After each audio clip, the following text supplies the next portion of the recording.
Our session is going to be on AFCFTA, which is the Africa Continental Free Trade Area. Hussein, if you can kindly share the screen while I read the announcements out for everyone to hear. Am I audible?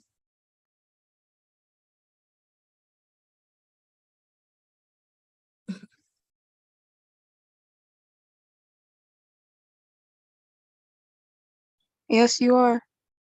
Okay. Welcome. As we all know, the JIIPCC Mentorship and Internship Program is a program for students and young professionals across Africa. We offer fully online courses in the following areas: intellectual property, artificial intelligence and technology, the energy industry, fintech, health tech and law, patent drafting, blockchain, NFT and metaverse, data privacy and protection, as well as entertainment, business and law, which was just newly introduced this quarter.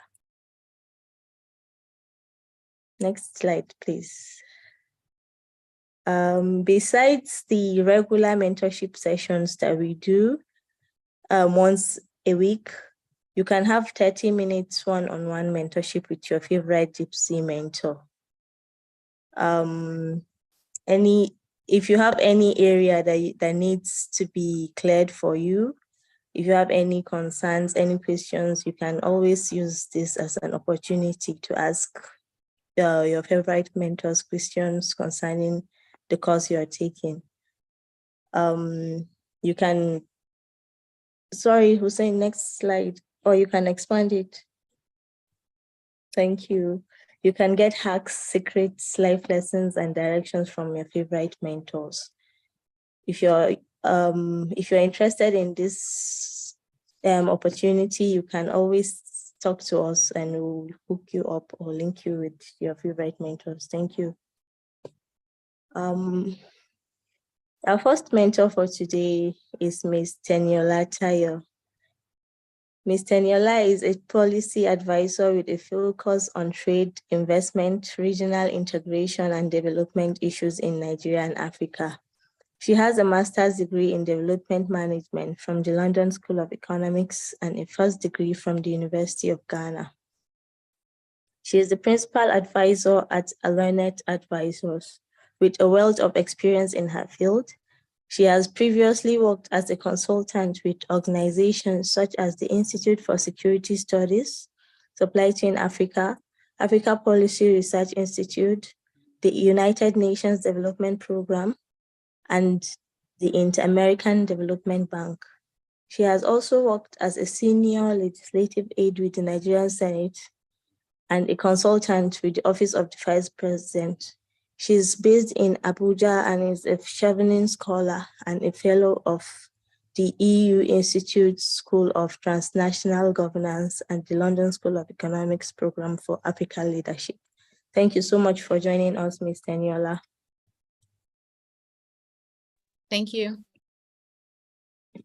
Our second mentor for today is Mr. Leonard Otonye Ubaja. I'm so sorry, sir, if I don't pronounce that name right. Mr. Leonard is a legal practitioner with expertise in trade law and policy, competition and consumer protection, investment, climate, and private sector development. He is the founder and executive director of the Center for Trade and Business Environment Advocacy Limited, CTBA. He's also the principal consultant at CBE Advisory Limited. Thank you so much for joining us, sir. You're welcome. Okay, we are going to start our session by having an overview of the topic from our mentors. Ms. Teniola, you can go first, ma. Thank you. So I think it's just about to rain here. I hope the sound is not too bad. Thank you. It's a pleasure to be with you again here. But just to confirm from you, if you don't mind, Amina, The attendees of this workshop, did they participate in any of the other ones, or it's a new set? It's a new set, ma'am. Okay, all right. Yes. All right. So I'll just give an overview of the AFCFTA, the African Continental Free Trade Area Agreement. So it's the AFCFTA, some people call it the AFTA. And what is the AFCFTA? It's African countries coming together to say that they want to increase trade amongst themselves as one way to drive industrialization and then prosperity. So because this is a new set, I'll give you the background. A lot of people ask the question of why is Africa poor? And the popular answer to that question is because Africa is not industrialized. What does that mean? It means that because, for example, a country like Nigeria exports mostly crude oil, so primarily commodities, which is what we call them, and commodities are just goods that are exported in their raw form. We don't get enough value for our exports. So we don't get enough value for the things that we produce and that we sell to the world. If we add, if we do some manufacturing, so if you're exporting petrol instead of crude oil, then you get more value. But because in many African countries, we're exporting crude oil, we're exporting raw cashew nuts, we're exporting raw granules, we're exporting copper, we're just exporting raw materials, we don't get enough value. And it means that we're also price takers instead of price setters. I don't want to go into all of that. But then people say, okay, what Africa needs to do is to make its production more complex. So African countries need to start processing the things that they produce, so they add value, and in turn they get more value for those things. And when you export, you earn money. That money is going into the pockets of your producers. So the people spend more money in the economy. So it's entering everyone's pockets. And the government can also tax that economic activity. It means that the government also has money to invest in infrastructure. But then because of the way Africa was embedded into the global economy, and you can go back to things like slavery, first of all. So under slavery, we were exporting human beings. And then colonialism, where we're exporting, that was when we started to export raw materials, because at the time of colonialism, the Western countries were going through their own industrialization process, their industrial revolution. So they needed raw materials from African countries. And then they also wanted markets, which is very important. They wanted markets for their finished products. So they took the raw materials and sent the finished products. And it meant that our economies did not grow in such a way that we would be producing the finished products. We got stuck producing the raw materials, and then we got stuck at that lower value level. And that's where we found ourselves for a while now. Some countries have tried to, improve things. Nigeria, as an example, keeps on saying they want to diversify exports away from oil, but if you check last year, 80% of our exports are still linked to oil and gas. So seeing that as it is, and then you've, of course, between colonialism and today, you had some other things happening, which is, for example, the Asian countries started to rise. So you now have China, that is the world's factory, as it's often described. And then it meant that there's now even less space for Africa to produce and to export its more complex products to the global markets, because China can do that more competitively. And then some other Asian countries are coming up, like Bangladesh and co.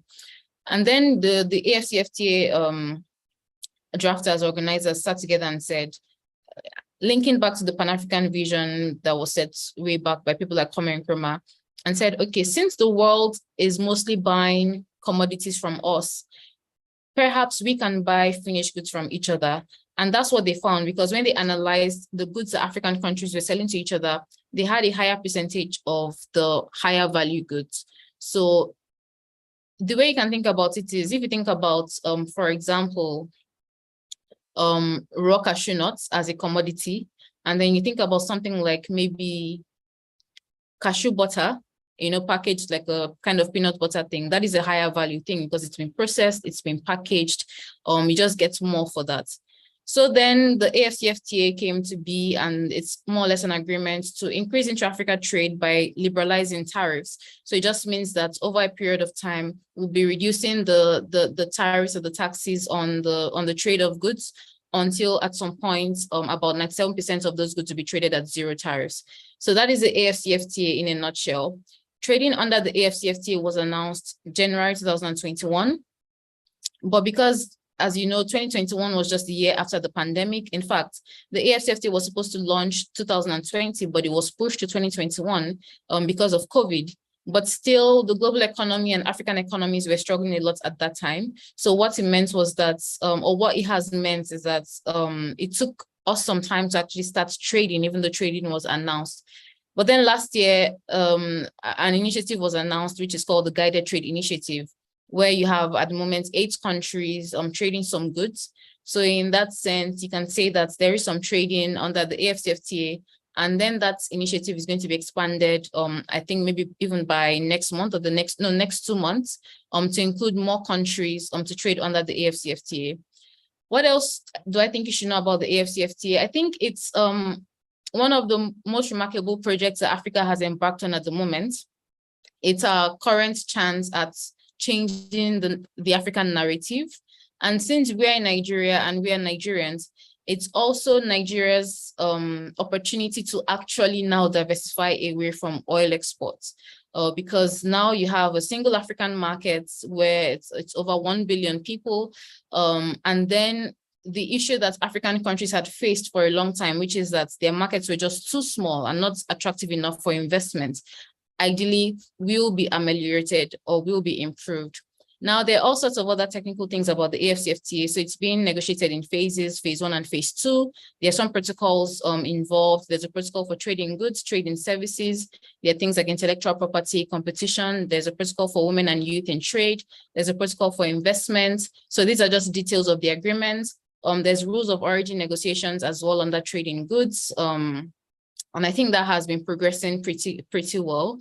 So that is the current status of the AFCFTA. There's some other measures that have been put in place to facilitate trade, like a payment system. There's a platform for monitoring non-tariff barriers, because again, the AFCFTA is not just about liberalizing tariffs, it's about removing both tariff and non-tariff barriers to trade. And the reason why non-tariff barriers are important is because all the assessments about the potential impact of the AFCFTA found that you would get a greater benefit if non-tariff barriers are addressed versus only tariff barriers. So I think I've exhausted my time. I should have. So back to you, moderator Amina. Okay, Ma. If you still have more things to add, you can. You have about 20 minutes. No, you have 20 minutes altogether. So you have about 7 more minutes left, I'm sure. Okay, but can you still hear me? I can hear you. Okay, the rain is very loud here. To add on the AFCFTA, okay. I'd say, like I said, some other measures are being put in place. And when you think about the readiness to trade under the AFCFTA, you can look at it on 3 levels. So there's the continental level, which is where the negotiations are happening. You have the AFCFTA secretariat that is in Accra. Then you have the regional level, because of course there are some regional agreements in Africa before the AFCFTA. So for us, we have ECOWAS, Nigeria is part of ECOWAS, and I think part of 1 or 2 other agreements. And these regional arrangements are also part of the AFCFTA. So the AFCFTA is not seeking to replace the regional ones. So the AFCFTA will not replace ECOWAS, but then it will serve as a tool for inter-regional trade. So if Nigeria wants to trade with Ghana, Nigeria can do that with ECOWAS. But when Nigeria wants to trade with Kenya, there are not many agreements that can serve that purpose. So the AFCFTA is trying to link African regions together, because we've been looking at ourselves even more. Maybe one of the things I'd like to highlight here, which is an issue that is growing in popularity under the AFCFTA, and which I don't think I've mentioned on previous platforms, is that free trade sometimes can increase what we call inequalities. Inequality just means that, similar to what we have in Nigeria, you have a few people that are very rich, and then you have a lot of people that are very poor. And sometimes there's a regional dimension to it, or a geographic dimension to it. And free trade can actually worsen inequalities. And one of the ways that you can make sure that free trade does not do that is if people are allowed to travel. So if, for example, under the AFCFTA, South Africa, as a very strong country, they are highly industrialized, begins to dominate production, because already within the sub-region, which is the Southern African sub-region, South Africa dominates the imports of almost all the countries around it within SADC or within SACU. And then if South Africa begins to dominate production in some sectors, the idea is that labor or people that need jobs can move to South Africa. But at the moment, that is not very possible. But the African Union actually was aware of this, and the AFCFTA has a sister protocol called the Free Movement Protocol that also provides for labor mobility. But not many people are talking about it. It hasn't received as much support as the AFCFTA has. So for example, the AFCFTA has been signed by 54 countries out of 55, and then ratified by, I think, maybe 47. I'm not sure the last count. The Free Movement Protocol has been signed by 30 countries. And last I checked, it has only been ratified by 4 countries. I don't know if there's been an update. So you have an issue where people want to trade. So they want to trade goods and services because that means more money for them, but they don't want to open their borders to people, right? Ratified by 46. Are you sure it's 46? I thought it was 47 already, but I guess either ways, it's receiving a lot more support than the FMP. So that's something that I'd like to put on the radar of this group also, because it's a group of lawyers, and under the AFCFTA, one thing that concerns the lawyers is the export of legal services, which is the export of services under the AFCFTA. And then labor mobility sometimes can also help with that. I think maybe I'll close my contribution here, Amina, so that Leonard can fill in the gaps. Thank you so much, Ma, for that enlightening overview. Our next speaker is Mr. Leonard. Over to you, sir. Okay, thank you. I really wonder if there's any more gap to be filled in. I think Danny covered the field, as we say, in constitutional law.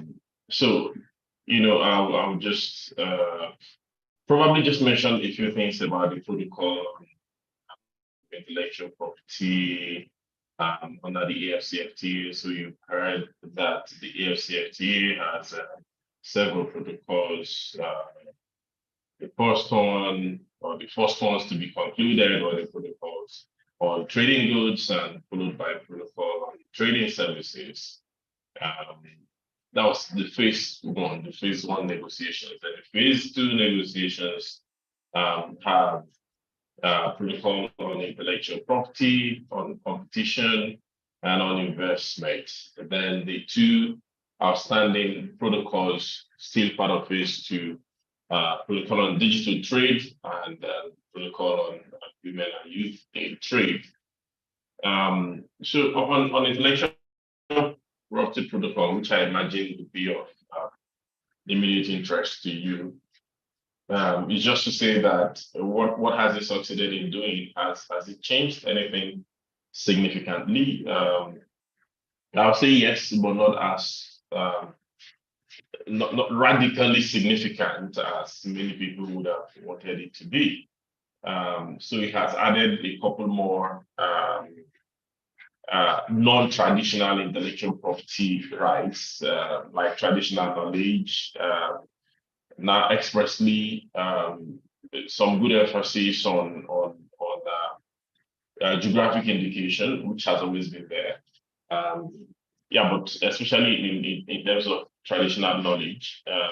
So that has been a new addition. But like I told the last set, I think some experts were of the view that Africa needed a centralized copyright administration system. That means a registry and enforcement mechanism that is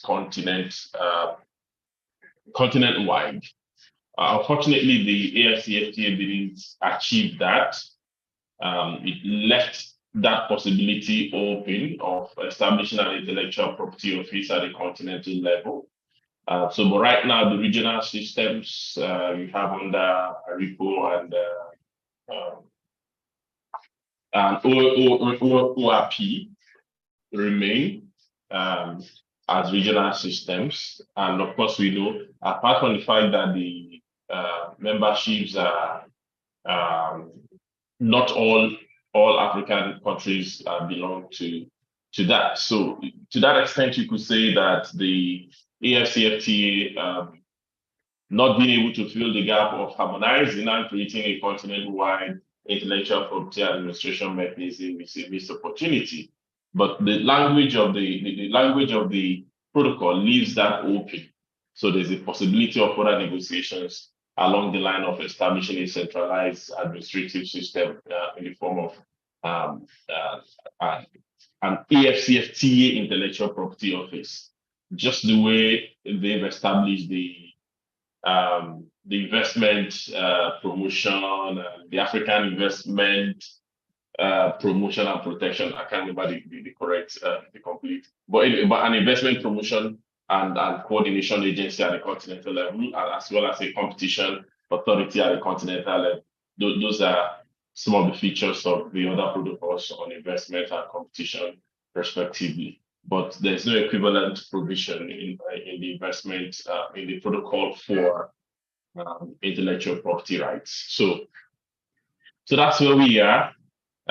For those of us in Nigeria, the interest would be, and someone approached me with this a couple of weeks ago, and I tried to talk her through it, trying to write a project, a thesis on the AFCFTA intellectual property protocol. And I told her, for me, the best approach would be to compare what the protocol have said, the contents of the protocol vis-a-vis our own intellectual property laws in Nigeria. So whether it's in the area of patent, design, trademarks, in the area of copyright, which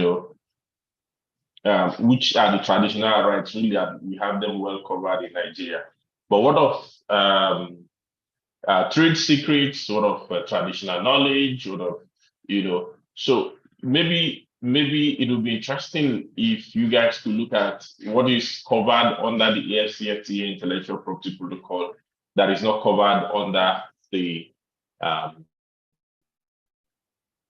under Nigeria's own intellectual property system. And of course, one remarkable feature of our intellectual property framework in Nigeria is that it is dispersed. By that, I mean it is contained in different laws and mandated to different government agencies. So it's not centralized. So you have the patents and the trademarks under the Ministry of Industry, Trade and Investment, the Commercial Law Department. Then you have the copyright under the Nigerian Copyright Commission, which is under the Ministry of Justice. And to an extent, you also have the National Office for Technology Acquisition and Transfer, NOTAP, plays more of an administrative role under the Ministry of Science and Technology. So it's a bit dispersed.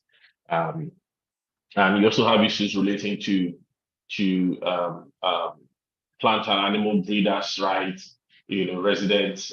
Also, I think that's at the Ministry of Agriculture, and that. So it's a bit dispersed. And for those of you who are interested in further research on intellectual property, maybe one of the areas you could consider would be making proposals for the harmonization of that. And there's been, well, not even been, they have been bills. I'm personally working around one with some group of stakeholders, called the Nigerian Intellectual Property Commission Bill, which basically sought to bring together the different strands of intellectual property laws and administrative mechanism into a single commission. Okay, so now that was the digression. So going back to the AFCFTA intellectual property protocol, you realize that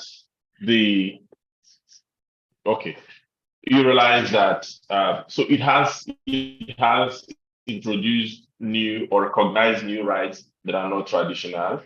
So somebody may want to explore that. What are the implications for Nigeria? Does it mean we need to update our laws? Because here we have the obligation to bring our laws into compliance with the regional agreements like the AFCFTA. So does it mean we need to update our laws? Maybe another person would want to take the new Copyright Act and compare it to the copyright provisions of the AFCFTA protocol on intellectual property and see whether there has been a convergence or whether there are divergences, which then requires that Nigeria would also need to bring its laws into alignment in that regard. So those are some of the interesting things you could explore. So, but in terms of practice, so practically the implication of the non-establishment of a centralized IP administration office in Africa is still says that so IP administration in Africa is still localized, it is still domestic, left to each of the countries, except for countries who belong to the regional systems that that I've mentioned before. So otherwise, it is still a country-specific thing. Just that under the protocol now, the countries are required to bring their laws and their systems of administration into alignment with the provisions of the protocol. So I think those are the things you need to know. The AFCFTA in general is about, like Tenny said, it's about liberalizing trade, freeing up trade, removing artificial borders. Because really that's what they are. Those were borders erected as a consequence of the Berlin Conference, where some guys sat down over some tea and decided to carve Africa into fiefdoms for them to control. And you would marvel why you could speak Yoruba from Ogun State to Seme and across the border, and you keep speaking Yoruba, and you're going as far as Togo, where you can speak Hausa from Sokoto to Niger, and sometimes over as far as Sudan, and all of that, but then we're in different countries, and we have tariffs, and we have regulations concerning trade, and you have all that. And from a commercial perspective, it's easier for the manufacturer in Lagos to sell in Ghana, probably in Cote d'Ivoire actually, than to truck to Medjugorje, talking about distance in land transport, or even in maritime transport, it's easier, because of course you cannot do maritime, you cannot do ship transport to Medjugorje. So, but that's the commercial sense. So that means you can move your goods easily from anywhere, from one part of Nigeria to another part of Africa, faster than you could move from one part of Nigeria to another part of Nigeria. But the incidence of borders makes that difficult, because borders also means rules, means laws you need to obey because you're not in the same country. But imagine those rules, being harmonized and some of them eliminated. So that means trade can flow freely. And for a professional, wonder why you can practice law in Nigeria, but you can practice in Ghana, even though we speak the same English language and we have the common heritage of the common law, so which means our laws are essentially similar. But you can't practice there, again, because every country sets up its own national regulatory framework, that seeks to not just regulate the standard of practice, but in most cases to keep away foreigners from encroaching into what they think rightfully belongs to their citizens. So you see these complications under a trade agreement like the AFCFTA. You can then begin to think about creative ways of minimizing and, where possible, eliminating these restrictions as a whole. It's a long journey. It's a marathon. It's not a sprint. So that means we're starting at the moment to eliminate these restrictions. We're starting at the moment to harmonize our rules, to harmonize our systems, to take away tariffs, and say, if it's originating from an African country, then it can go to any other African country without tariffs. So we're beginning that, and there's bound to be a lot of challenges in the process. And but what matters will be the commitment then of not just the people on the government side, but people like us also who get interested in the subject and who keep it in the front burner of national discourse. So that means we are making it popular, we're making people understand the reason why it is the way to go, and we're making the government also to see the steps they need to take to enact the right kind of laws, the right kind of policies, to take the kind of intervention or adjustment measures. For example, Kenny talked about the incidence of inequality that could arise from trade liberalization. Yes, because every liberalization agenda leads to gains and losses. Gains and losses means gainers and losers. So we personalize it. And when there are those who are gaining and those who are losing, it then becomes a public responsibility. By public responsibility, I mean responsibility of the state to create mechanisms to ensure that the gains and losses are moderated so that no class of stakeholders are overtly are too much affected, by that. So for me, I want you to see this not just as an academic exercise to gain knowledge about intellectual property and its intersection with trade and with the AFCFTA, but also look at it as a platform for you to acquire necessary critical skills that you could use to contribute to nation building.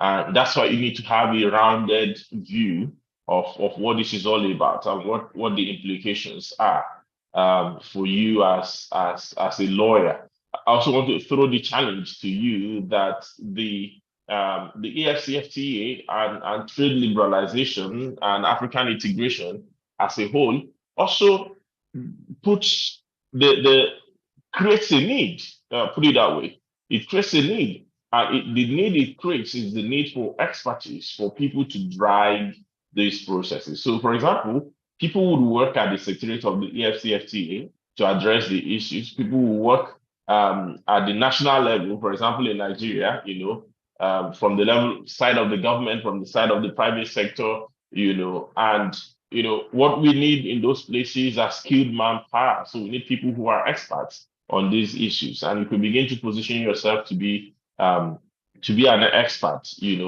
on these issues, and see how you can take advantage of the knowledge you're gaining to be able to make an impact for humanity, for your nation, for your continent, and not just to put food on your table.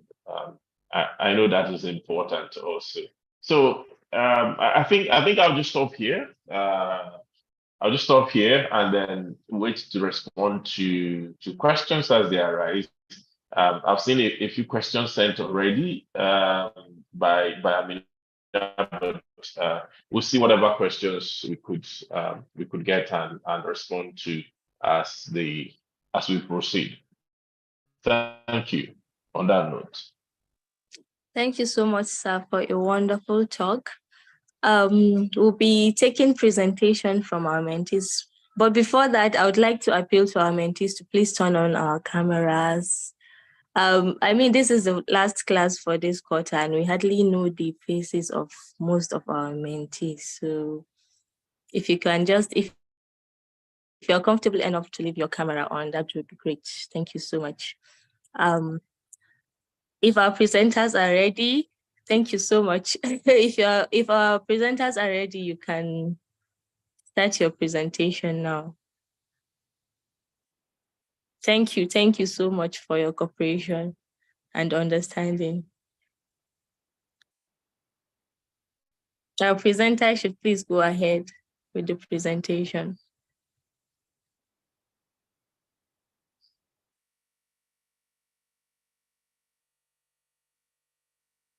Mr. Hussein, kindly call on the presenter or the backup presenter.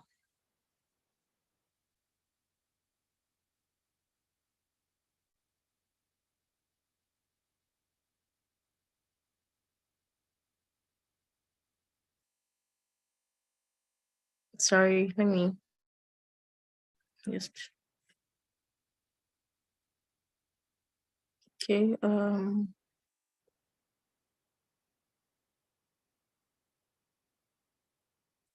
Hussein, can you hear me?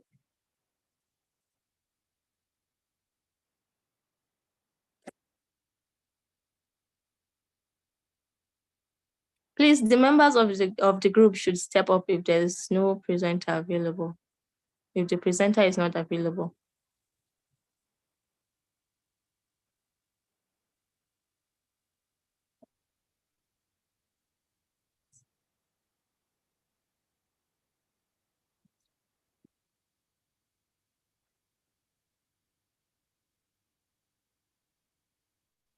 Okay.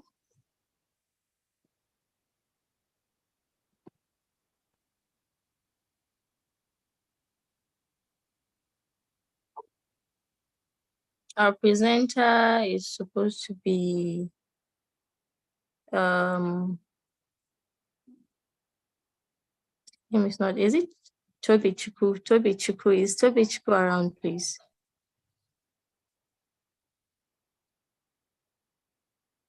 Toby Chuku is on the call, but she's not responding. Okay. Before then, let's just take the questions, and then when the presenter is ready, she can go ahead. Let me paste the questions on the chat box. Okay, okay, these are the questions. So this is to our mentors. I don't know if you'd pick the questions that you'd like to answer, or I should read it out and then you give us your take on the question. The first question says, what is the current stage of implementation of the phases of the AFCFTA? I will direct this question to Ms. Tenny. Ms. Tenny, over to you, ma'am. All right, thank you for the question. What is the current stage of the implementation of the phases of the AFCFTA? I think Leonard touched on this to an extent. So there are two phases. There's a phase one negotiations and the phase two negotiations. The phase one negotiations have things like the trade in goods protocol, the trade in services protocol. Phase two negotiations has a couple of things, including the new protocol, which is a protocol for women and youth in trade. The different protocols are different stages of completion. So for the trading goods, I believe what is outstanding is the rules of origin negotiations. I've been seeing different reports on where those negotiations are at the moment. The last time I saw that it was at 88 point something percent. Another time I thought I saw a report saying it had reached 90%, but I'm not sure because I wasn't able to confirm. But ideally, those negotiations have to get up to 90% for official input trading under the AFCFTA to start. Then for some of the phase two protocols, you have the investment protocol, which also Leonard mentioned, that has been negotiated and agreed. So I think, Leonard, you're trying to remember the Pan-African Trade and Investment Agency, which is provided for in the investment protocol. You have some protocols that are still very much outstanding. So for example, the protocol on women and youth in trade, that one, I mean, I just learned today that there is a draft that is being evaluated and assessed, but then of course, negotiations have not been completed. But I also have to mention that for some of the protocols, they can't be automatically implemented under the AFCFTA. So for some of them, after they've been negotiated and accepted or adopted, apparently, state parties of the AFCFTA have to also now sign and ratify them. So it means that for some of these additional protocols, it would actually take some time before they become operational as far as the implementation of the AFCFTA goes. But beyond the negotiation and the stages beyond the stages of negotiation, I'll say that there is a lot that is happening. So I already mentioned the Pan-African Payments and Settlement Scheme, which means that for me from Nigeria to trade with someone from Kenya, I don't have to change from Naira to dollars to Kenyan shillings. There is a platform that would allow me pay for the products in Naira, and then the trader in Kenya will receive the amount in Kenyan shillings. So we don't go through a third currency. And then, of course, there's the non-tariff barriers monitoring mechanism. It's an online platform. There's also the mobile app. Interestingly, Leonard and I were actually together today. We were at an event by the Nigeria AFCFTA Secretariat, which was a workshop where focused on Nigeria trying to be part of the second phase of the guided trade initiative. So some of these things we also talked about there. So you have the PAPs, you have the NTP monitoring mechanism. You also have some manuals that have been published by the Secretariat. So the rules of origin manuals and just things that would help facilitate trade even when everything is ready. So the summary of my answer is that the different protocols are at different stages. Sometimes it may be difficult to get the like accurate information on what is happening when, but one way to do that is if you go on the AFCFTA Secretariat's YouTube page. They sometimes stream the interministerial meetings on their YouTube page, and when you go and listen to those meetings, you get like the direct updates of where things are. But then aside the negotiations, there are the other stuff that are also being put in place. And of course, the GTI, which is a guided trade initiative, is ongoing and it's going to be expanded. I hope that answers the question. Thank you so much, Ma.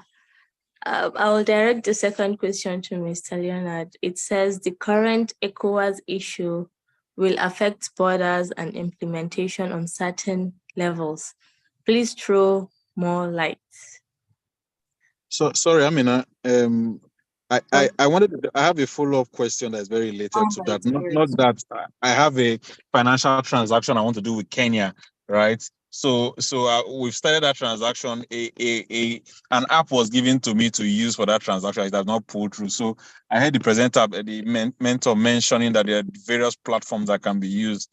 Is it possible she can make recommendations so I can at least probably take it to the next level and try a few more to see, because authentication and KYC is where I've sent my passport and I'm yet to validate that process for the past 4 days that have not come through. Just so that we can benefit from this, just in case there's any platform she can recommend that connect Nigeria with Kenya. I really appreciate that. Thank you. Is this transaction a trade transaction? Not at all. It's just a payment transaction, please. Yes. I think between Nigeria and Kenya, when it comes to payments, it depends. If it was a different country, I might have said you can try EcoBank because EcoBank does operate. They now claim to be able to do intra-African transfers. Access Bank has started to claim the same, but I can't remember if there's Access Bank in Kenya.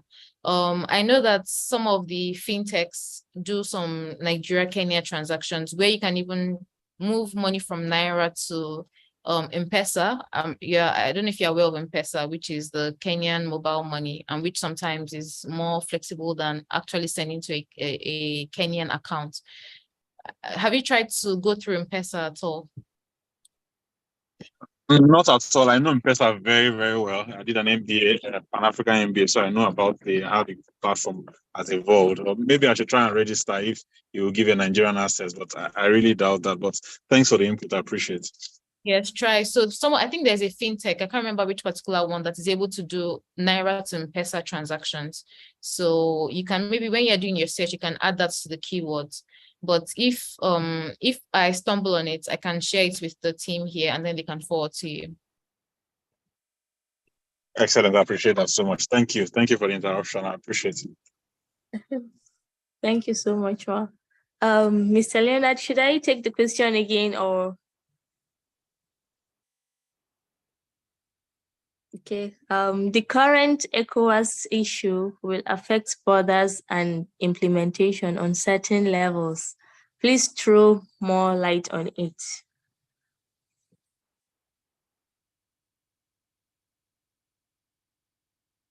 Sorry, sir, we can't hear you. I think you are muted. Okay. So this is the issue in Nigeria has really thrown in some complication to the to trade in the region because it's a sanction. Let me take you a bit into WTO jurisprudence about this. So there's what you call security exception, and it's an exception to the rule. There are the general exceptions, there's a security exception, the Article 20 and 21 exceptions. Now, it means that a country can take measures that it considers necessary to safeguard its national security. In summary, that's what it means. So a country can take measures it considers necessary to safeguard its national security. And by implication, a group of countries can take measures they consider as necessary to safeguard their national security, even where those measures run contrary to the letter and the spirit of international trade agreements that they've entered into. So what has happened in Niger, you can look at it as a security issue. And once that happens, then obligations in trade or for most other laws get suspended because national security will always trump every other thing. Now, the ECOWAS leaders have imposed sanctions on Niger, which means trade cannot happen between Niger and other African countries as it were at the moment, except maybe for their neighbors who are supporting them, like Burkina, Mali, and Guinea, who are supporting them. I'll describe it as most unfortunate. One of the pillars of AU's Agenda 2063 is to silence the guns, and by that it means to stop conflicts, especially armed conflicts across Africa. Look at trade this way. For trade to happen between, say, Nigeria and Kenya, you can actually do it by road. You can actually do it it will take you a couple of days. So you need to have the kind of infrastructure that will enable you to truck or to go by rail from Nigeria to Kenya. And this is what happens in other parts of the world, like Europe, for example. Now, but for you to go from Nigeria to Kenya, you probably pass through 1, 2, 3 conflict zones. So what does that mean? That even if the infrastructure were there, you cannot trade because you'll be passing through conflict zones. So conflict would generally affect trade. That's the sad reality. Once there's conflict, trade will be affected. And there's a theory in international relations that countries that trade among themselves hardly go to war. When countries trade among themselves, they hardly fight, each other because the economic cost of war is usually high.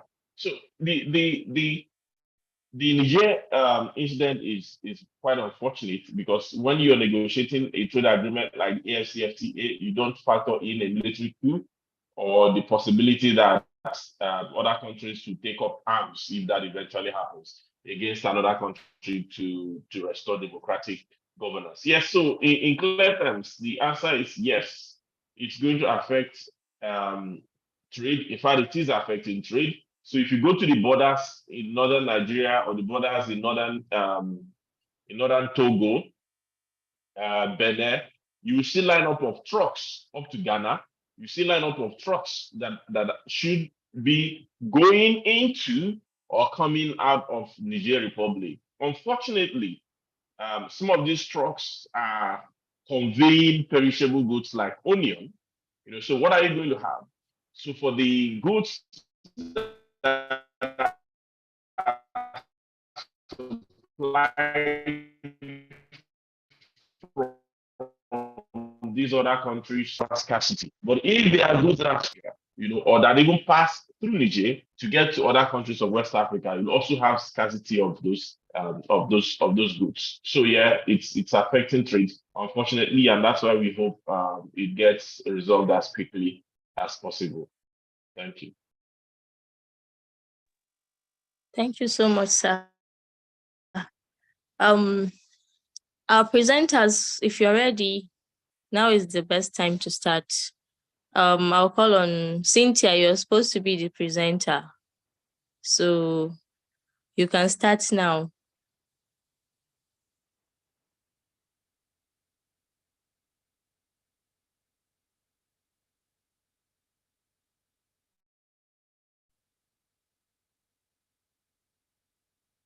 Cynthia, can you start your presentation?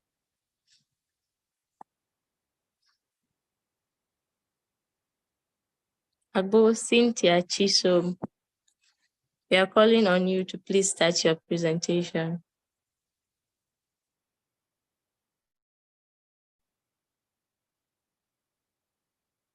Because your backup presenter seems to be in transit, so I don't think she'll be able to present for us.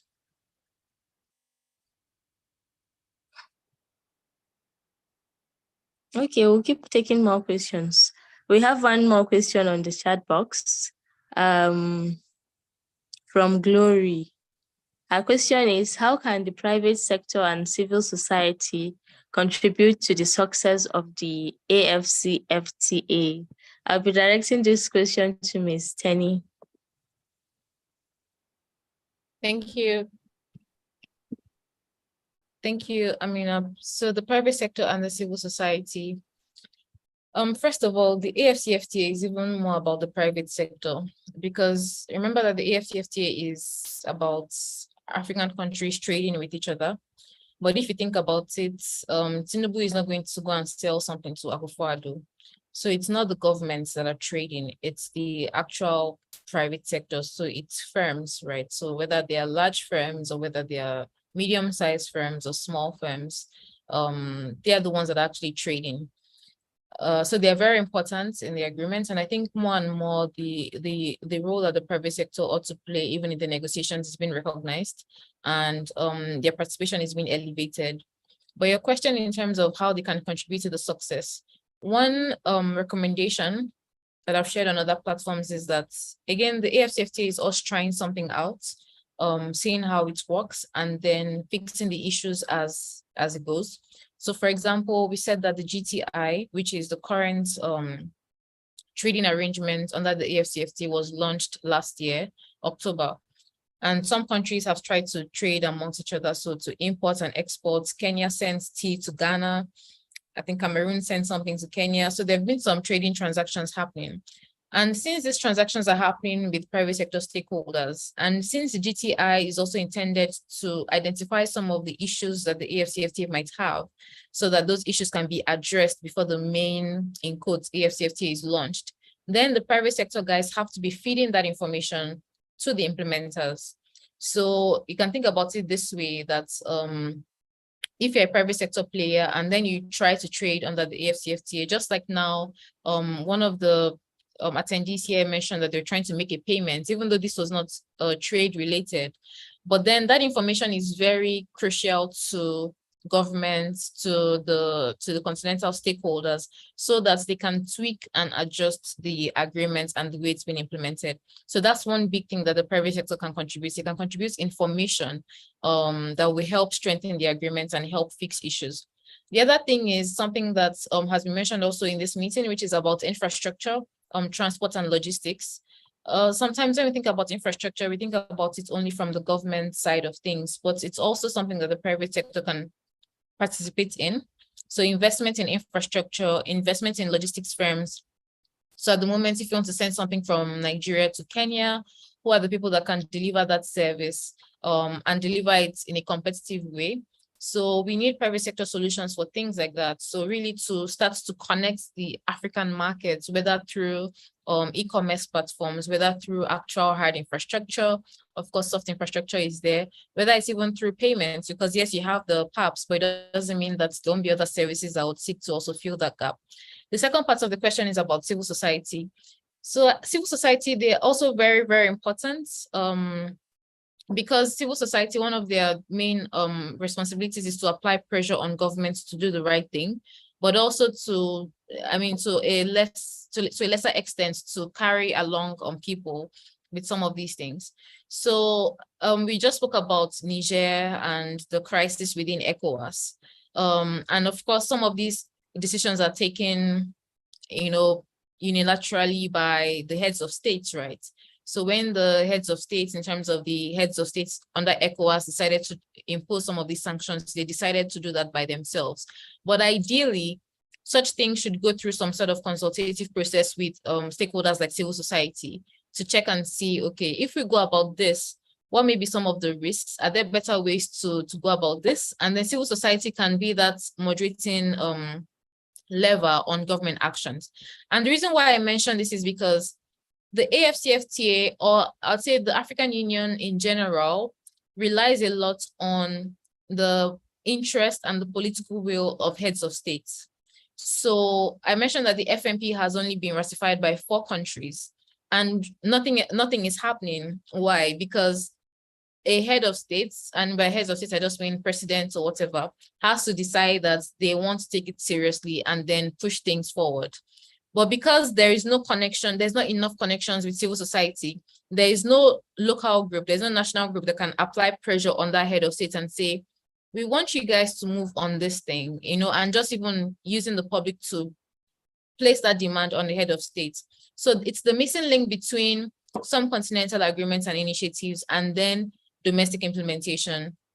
The last point I'll mention here is that, you know, in Africa and especially in Nigeria, we don't have a dearth of policies and charters and protocols and agreements, but then the issue is implementation. So one of the regional economic communities, CIMAC, one thing that happened with them is that when they even had a free trade agreement, there was a reduction in trade, because after they signed the agreements, they now went to go and put other barriers to block trade because they didn't really want trade. So if we start seeing things like that happening, using Nigeria again as an example, Nigeria is part of the ECOWAS free trade arrangements, right? But then Nigeria closed its borders with ECOWAS countries, if you remember some years ago. The people that ought to speak up about that are civil society. So civil society ought to apply pressure and say, this thing that you're doing has so negative effect, and it also goes against this and this and this and this that you have signed. So civil society, their role under the AFCFTA is to make sure that heads of states don't have absolute power. So executive governments don't have absolute power, but that there is some mechanism for the will of the people, in quotes, to be imposed on these heads of states as far as integration, and in this case, trade integration goes. So that will be my response to that question. Thank you so much, Ma. Our mentees can still drop more questions on the chat box or ask live questions. You can raise your hands and then I'll call on you to ask questions. Our presenters are still not ready. I don't know why.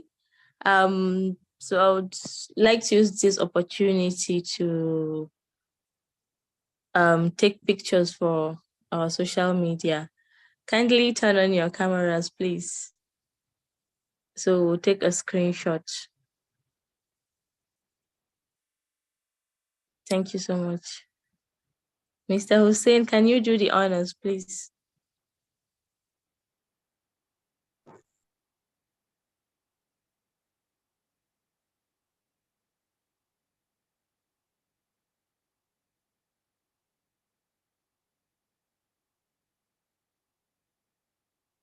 Kindly let us know when you are done. Thank you.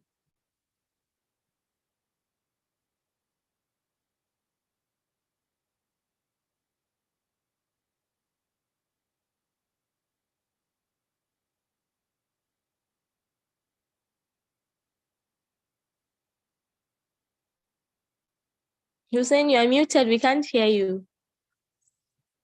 Okay, thank you. He's done, everyone. Thank you so much. Yeah. Okay, thank you.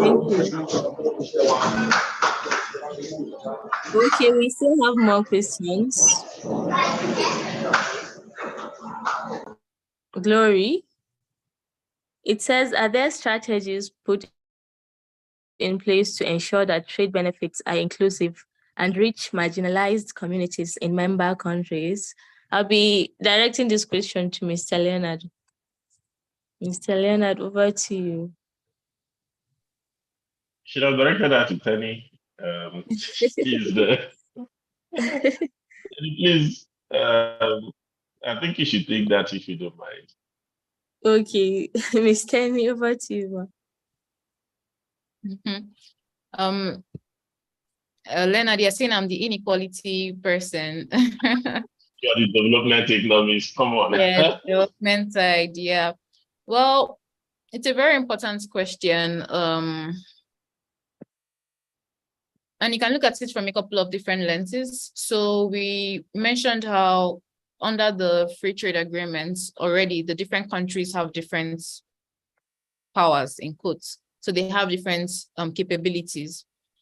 Today at the events, this was mentioned, but then the guy said, oh, there's been an assessment that large countries with industrialized economies, and then he mentioned South Africa, Morocco, he mentioned Nigeria. It's not true. Nigeria is not on that list because Nigeria has a large economy, but we are not industrialized. At least we're not comparable to South Africa, Morocco, Egypt. So we have a very low productive capacity.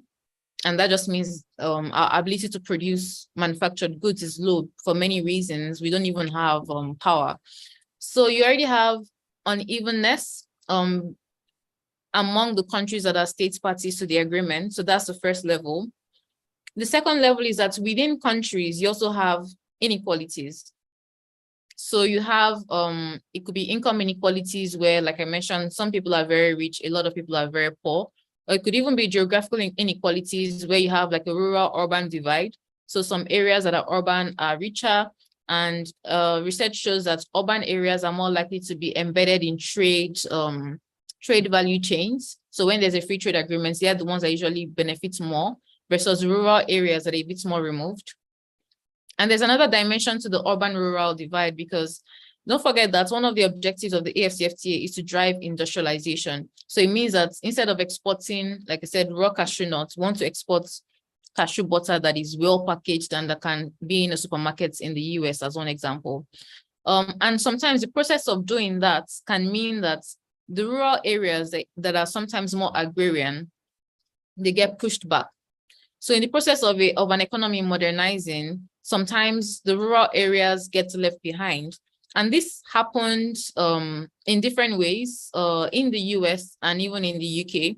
So in this case now, it was not necessarily agriculture versus manufactured goods, but maybe things like steel production or just core manufacturing, so like factory line manufacturing. And when, for example, in the UK, the economy began to be very service-based, some parts of the UK were left behind. So within the UK, as one example, in England, some parts of England are poorer than other parts.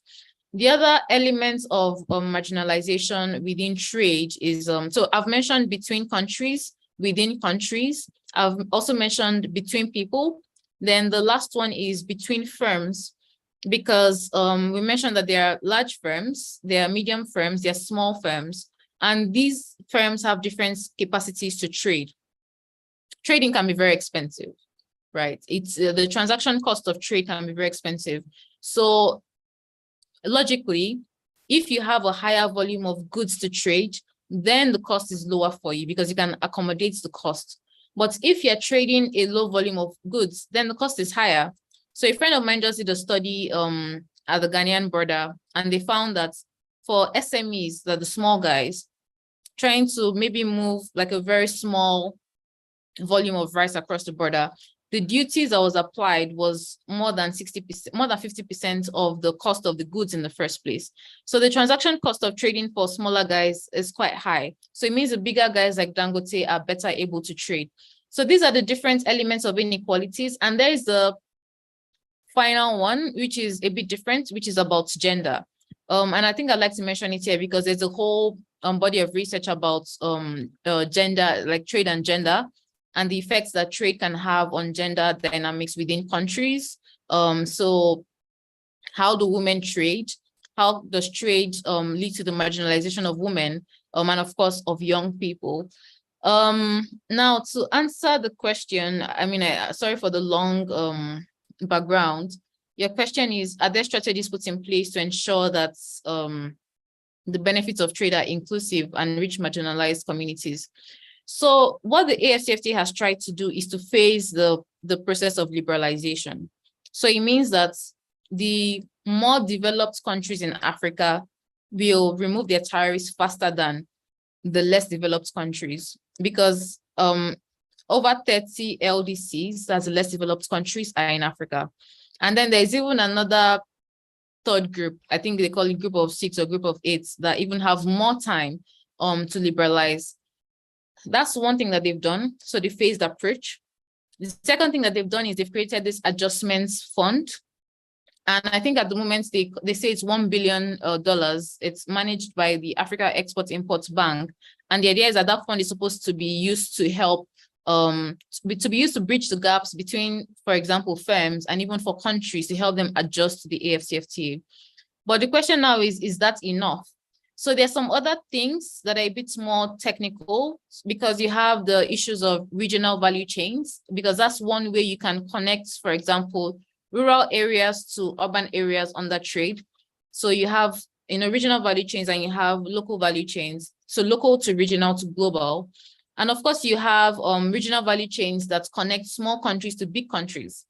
So if South Africa is one that has the strength to really produce cars, maybe Mozambique can produce the what do they call it now? The side mirror. So they have a part of that value chain, and then they're still getting some benefits from it. So there are some solutions here and there that, yes, the AFCFTA implementers are looking at. But I think that key to all of this, as one example, is jobs, right? So like I said, free trade can lead to the movement of jobs away from lower skilled to higher skilled. So what it means is that all the parts of your population that are lower skilled now need to start upskilling so that they can, keep up with the changes that your economy is expected to experience under free trade. I hope that has answered your question. It's a very vast topic with lots of things there, but I don't want to get into the technicalities too much. Thank you so much, Ma. Our presenter is ready. Someone has stepped up to present on behalf of the group. So I'll be calling on Nisi. Hello, everybody. Good afternoon. I'm sorry for the background noise. I'm actually outside. I'll be sharing my screen. I don't know if you can hear me. Yes, we can hear you. Please go ahead. I'll share my screen now. All right.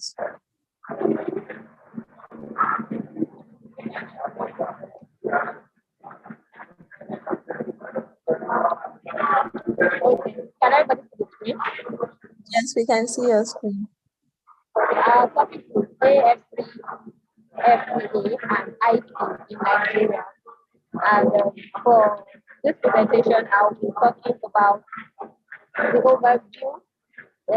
Nigeria is signatory to the agreement, intellectual property, and AFCFTA. Then I'll conclude.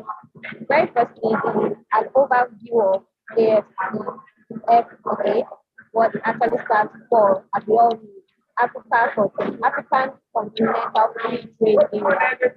And this is a trade agreement which is created, or which was created for the purpose of making a single market for goods and services consisting in African countries, that's within African countries. And it aims at boosting the economic standing of African countries. It is an agreement that is one of the flagship projects of Agenda 2023, which is Africa We Want. This AFCFTA it actually marks the beginning of African journey as a collective economic entity. The 12th extraordinary summit of the African Union, which was held in Lima on the 7th of July 2019, saw the successful launch of the AFCFTA. And the general objective, the major objective of AFCFTA agreement is to create a single market for goods and services, as I earlier said in the overview, to facilitate movement of persons in order to deepen the economic integrity of African continent. It's also to create a integrated market for goods and services through successful negotiation. Can we hear me? Hello? Yes, we can hear you. Nisi, can you stop sharing the screen? I'll help you share the screen. Okay. Or you can just press play so it goes on presentation mode. Okay. Okay. I'll do that. Sorry. Okay.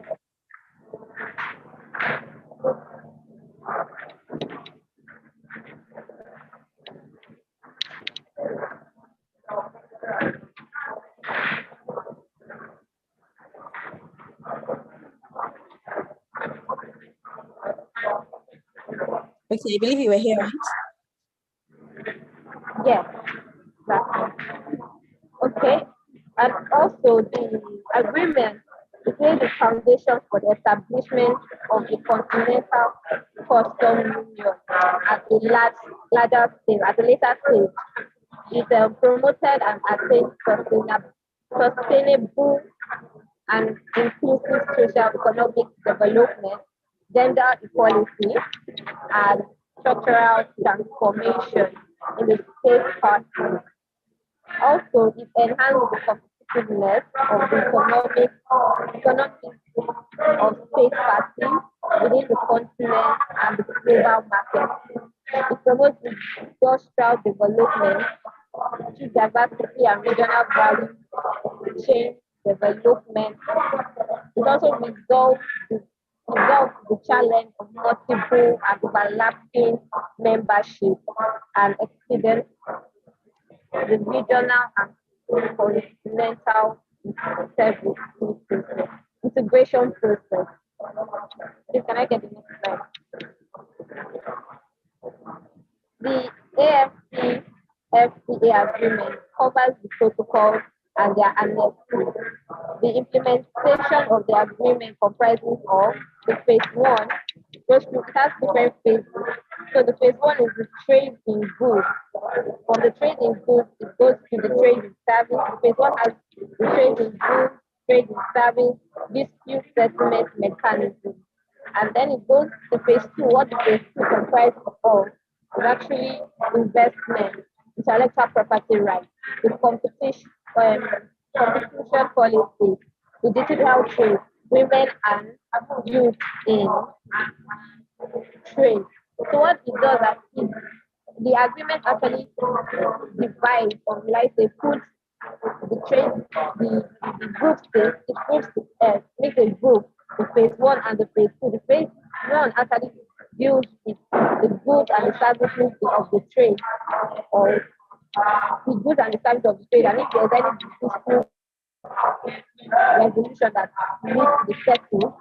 Then the phase two talks about the investment, it talks about the intellectual property rights that they have as an intellectual property, the policies that will guide the competition, the digital trade, and the women and youth in trade. Can we get the next slide? Then Nigeria and AFCFTA. Nigeria is a member to this agreement and it became a signatory on the 7th July 2019. The agreement was effective in 2020, but due to the world pandemic at that particular time, it was postponed to the 1st of January 2021 because it officially became effective in Nigeria. On the 11th of November 2020, the Federal Executive Council approved the ratification of Nigeria's membership to the agreement before the commencement of its effectiveness. And the first stage being the establishment of the protocol for trade in goods and services and the protocol for dispute resolution rules. That's the first stage. Then the second stage actually dealt with the investment, the intellectual property right aspect, and also the competition policy, like you can see in the previous slides that talked about the phases in which AFCFTA agreement actually comes in. That was also done for Nigeria during the agreement. This is aimed at improving, the agreement is aimed at improving the Nigerian shipping industry as it opens the sector to the larger African market. It also enables an increase in the accessibility of Nigerian products and services in African countries. Next slide, please. Export issues in the export issues in Nigeria and growth in the creative industry. Nigeria is currently facing a lot of challenges, especially when it comes to exportation and participation industry. And as such, there are numerous faults, there are numerous issues and complaints that arise from that particular aspect of our industry in Nigeria, the import and export industry. And this creates the existing law and enforcement in relation to import and export in Nigeria are insufficient and cannot accommodate this issue that the sector, the industry is currently facing. Also, the border issue. I'm listening. Sorry to interrupt. Yes. I'm sorry to interrupt you. I don't know there's a background noise that is making us not to hear you clearly. So I don't know if you can move from that place that you are, just a place that is very silent. Okay. Can you hear me now? Yeah, Yes, we can hear you. Is this better? We can still hear you now. You can still hear the background noise. So. Yeah, she mentioned earlier that she was outside, so we have to just. Let me quickly go outside.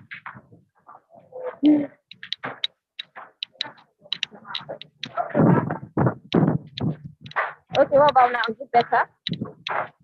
Yeah, you seem louder, so it's better. Okay.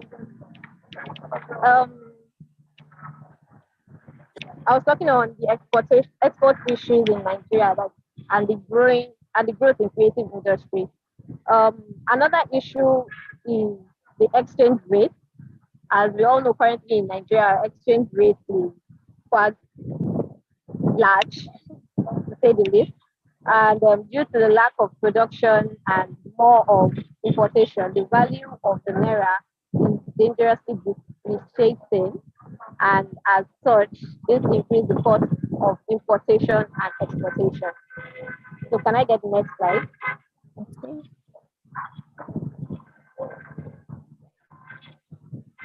Also, as continuation, the creative industry is increasing rapidly as a lot of people are developing on their various ideas.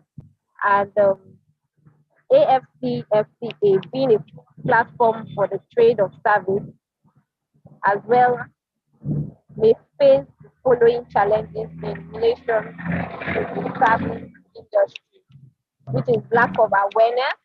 A lot of people are not aware of the existence of such agreements and the existence, and this is creating an issue.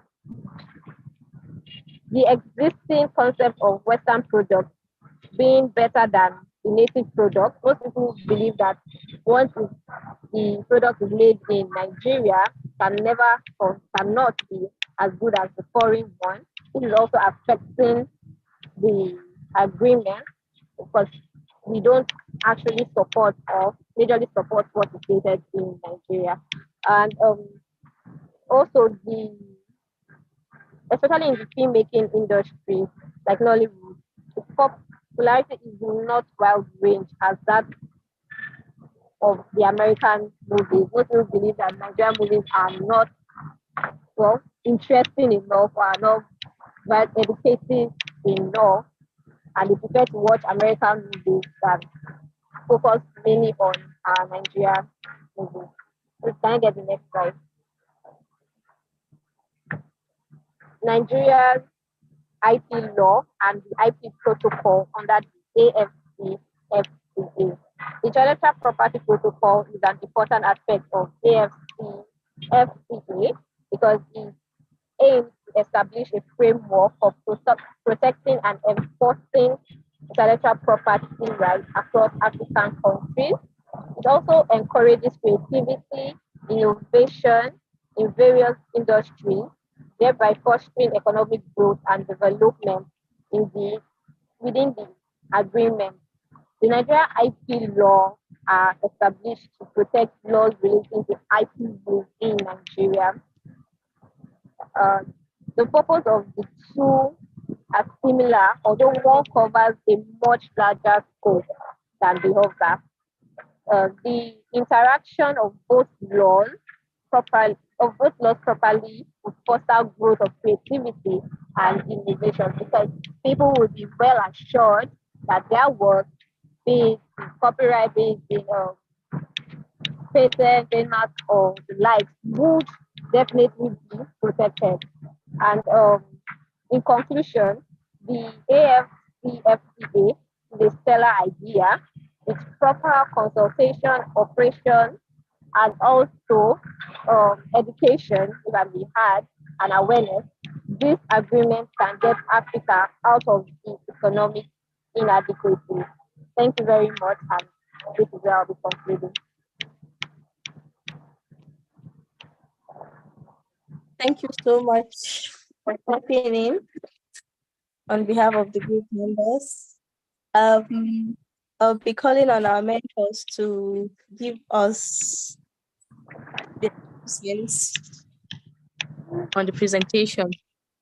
I'll be calling on Mr. Leonard to tell us what he thinks of the presentation.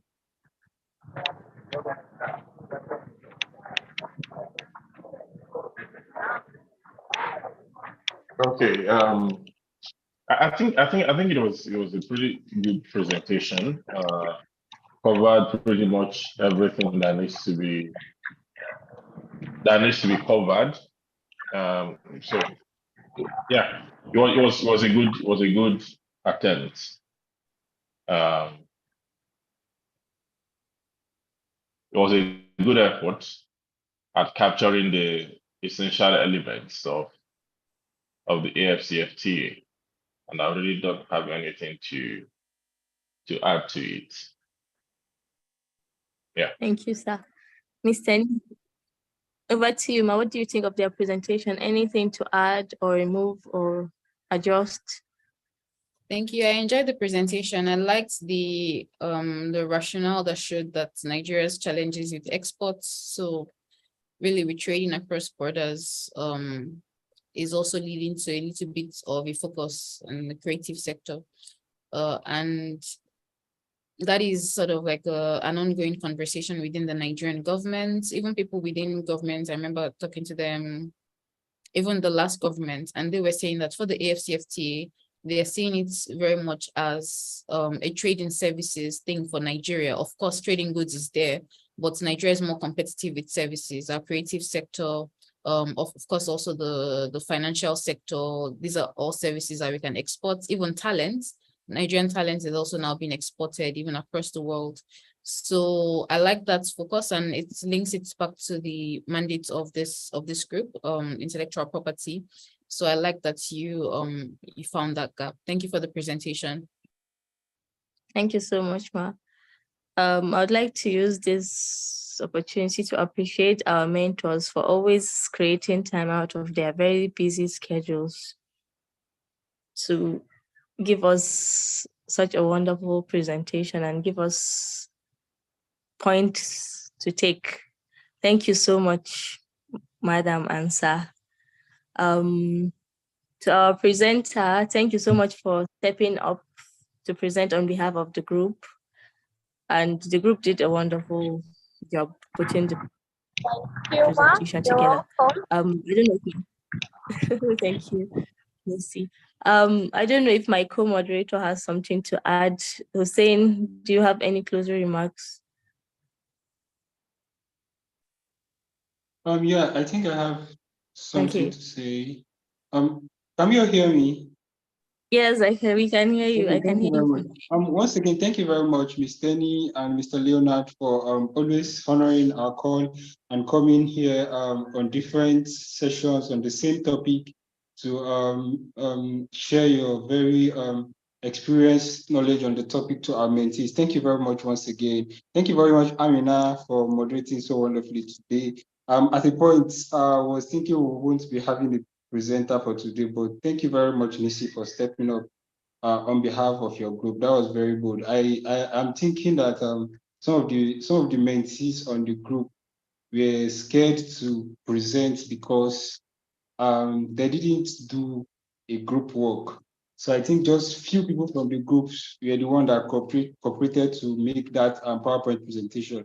So kudos to those that did the PowerPoint presentation. Thank you very much. Very great work.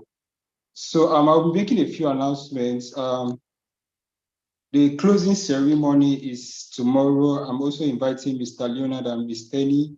On the closing ceremony, our mentees will come, introduce themselves, and tell us what they will be doing ahead with the knowledge, all the knowledge that that JIIPCC mentorship program has impacted on them, all the knowledge they've gotten from all our mentors from the week 1 down to the week 7. I encourage everyone to be on the call, and also turn on your video when you join the call tomorrow, please. The reason why we encourage you to turn on your video is that I believe if anyone of our mentees sees me on the road, they would recognize me instantly. If you see me from afar, you recognize me. So I also want it to be the other way around. Whenever I see our mentees in an event, in a convention, anywhere, I will just recognize you as a mentee then, and we exchange pleasantries. So we encourage everyone to always put on their videos. Thank you very much as you do so ahead. That will be all from me. Thank you very much for joining us also. We have a new employee, colleague at JIIPCC here. He just joined the family, Mr. Dennis. Thank you very much for also joining the call. So bye-bye everyone, and have a lovely weekend ahead. See you guys tomorrow. Come with your chicken and chips and your drinks for the closing ceremony. So bye-bye everyone. Chicken. Bye. All right, thank you so much, Mr. Hussein. Thank you. Thank you, Bye, everyone. everyone. Thank Bye. you very See you much. tomorrow. Bye. See Bye. you.